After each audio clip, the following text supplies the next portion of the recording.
Hello, my name is Marek Connell and today I'm going to shed some light on the topic of the media circus.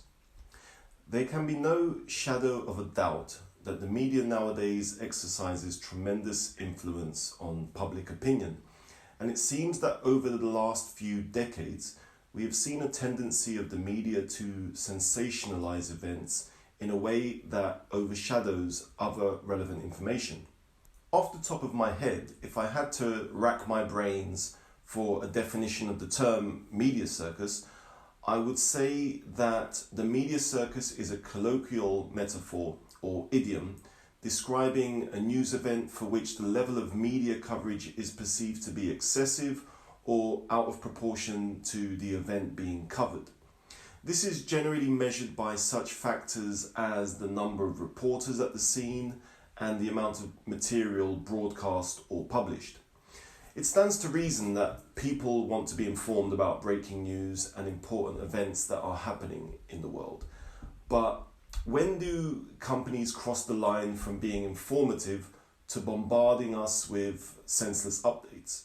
In a society where it seems we are addicted to drama, it makes sense that news companies jump on the media circus bandwagon in the hope of being able to claim responsibility for providing us with a breaking development in the latest terrorist attack or protest march, or who is going to be the next president of the US.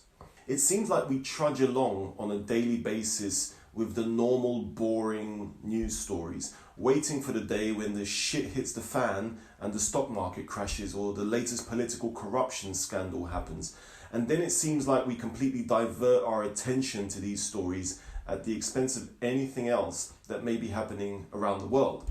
At other times, when things are more, dare I say it, peaceful, it seems that news company headlines focus more on the latest viral video to hit YouTube or any other kind of nonsense simply to fill the space. And I get it, it's like a self-preservation mechanism.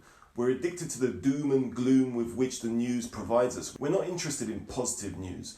We're interested in disasters that we can claim bragging rights for while speaking with our colleagues in the office by the coffee machine. We're like deer in the savannah that hear the sound of a lion roaring. The roar is the news companies. Our livelihood, or indeed our lives, could be at stake if we don't take heed of what's going on in the world. So the question naturally is whether the media is responsible for trivialising serious issues. As media companies dig down ever deeper into the latest story, inevitably there is the possibility that superfluous information will be broadcast. But that's the risk that news channels must take.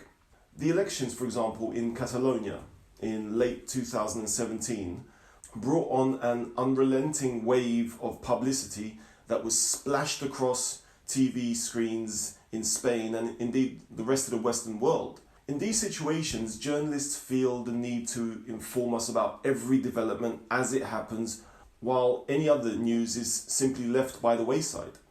It would suffice to say that we reached a point of information overload around 20 years ago. Now we're swimming in an ocean of it and walking around with our minds numb. The news is like the stock market. It's impossible to know which way the wind will blow, which news story the public is going to hold up on a pedestal for the coming month, or which pop music talent winner is going to be flavour of the month.